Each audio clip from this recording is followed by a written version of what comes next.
سلام، وقت بخیر. من محسن هستم. امروز با ویدیو چهارم از سری ویدیوهای نحوه تدوین استادی پلن در خدمت شما هستیم. در این ویدیو به چگونگی نوشتن پاسخ سوال چرا کانادا و چرا انتخاب کشور کانادا به عنوان مقصد مهاجرت تحصیلی میپردازیم. با لایک ویدیوها و گذاشتن کامنت و همچنین به اشتراک گذاری اونها ما رو تو این مسیر همراهی بکنید.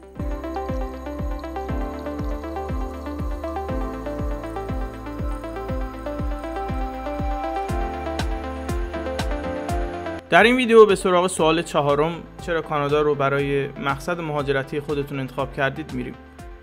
این سوال پاسخش دو قسمت رو خواهد داشت. قسمت اول موارد و دلایل عمومی و جنرال و قسمت دوم دلایل و موارد اکسکلوسیو یا اختصاصی. در قسمت اول که مشخصا همه در موردش میدونن، شما به دلایلی مثل مالتیکالچرال بودن کانادا، امن بودنش، نرخ پایین جرایم، اینکه در کانادا مراکز تحقیقاتی و پژوهشی مختلف و متعددی وجود داره، بحث اقتصاد، افوردبل بودن شهریه و مواردی از این دست میپردازید.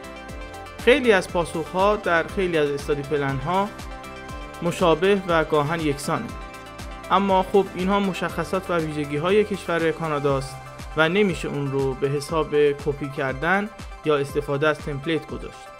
بنابراین به خیلی از استادی پلن ها که در خصوص این سوال دارای پاسخ مشابه و گاهن یکسانی هستند نمیشه ایراد گرفت. قسمت دوم پاسخ این سوال مهمتر و به نظر حیاتی تره. این که در میجر یا حوزه‌ای که پروگرام شما در اون وجود داره کانادا چه جایگاه و چه ویژگی رو داره.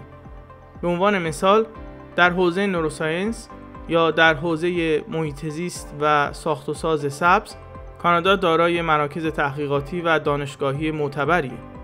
بنابراین قطعاً در سایت ها و مراکزی که آمار رو بررسی میکنن با یک جستجو میتونید به جایگاه کانادا و اعتباری که در این حوزه داره دسترسی پیدا بکنید. آفیسرها از ارائه حقایق و فکت ها با رجوع به لینک ها و سایت ها و مراکز آماری بعدشون نمیاد. اینکه شما میتونید در سراسر استادی پلن و در جاهایی که دارید به یک فکت یا یک سند اشاره میکنید با لینک به یک سایت یا مرکز معتبر آماری یا مقایسه‌ای اصالت و یا اعتبار بیان خودتون رو تصدیق یا اثبات بکنید. در این قسمت از استادی پلن و بخش اطلاعات اکسکلوسیو یا اختصاصی در مورد حوزه تحصیلیتون شما میتونید به اینکه کانادا از این حیث در دنیا چه جایگاهی داره، چه دستاوردهایی داشته، چه جوایزی رو برنده شده و به طور کلی به چه موفقیت‌هایی تونسته دست پیدا بکنه اشاره بکنید. پس اگر بخوایم جمع‌بندی بکنیم، پاسخ به این سوال یک پاسخ عمومی و در بعضی موارد اختصاصیه.